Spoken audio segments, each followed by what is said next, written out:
the final type of addition formulae question you could be asked could be a numerical one. So in these questions, they give you some details and then they ask you to find an expansion.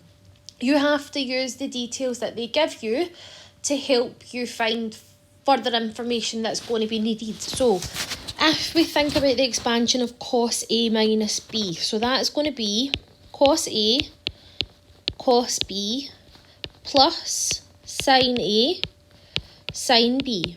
Now looking at the information, we are given sin A and cos B, but we need to know information about sin B and cos A. So this is the additional information that we need to find.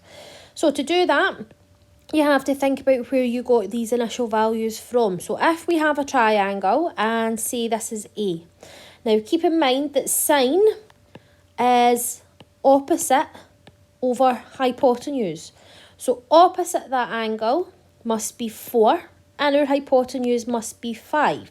Now I know that because we know that sine A is 4 over 5. If you're familiar with your Pythagorean triples, you will then know that this side down here, or adjacent side, must be 3. If you're not familiar with them, obviously we could just use the fact that we know that A squared or B squared is going to be C squared minus the opposite one squared.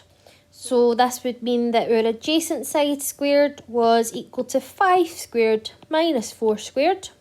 That's going to be 25, take away 16. A squared is 9, so A must be equal to 3.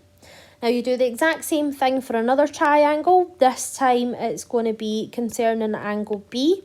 So remember that your cos of an angle is your adjacent over your hypotenuse. So in this case, this is our opposite side.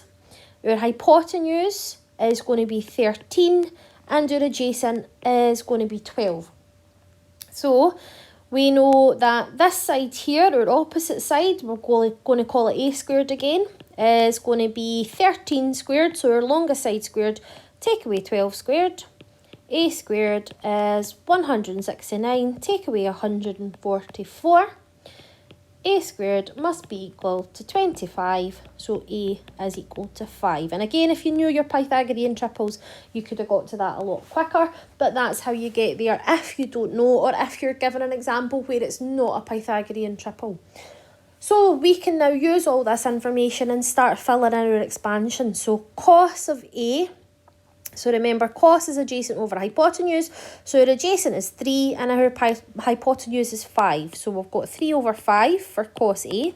We're timesing it by cos B, which we're given in the question, which is 12 over 13.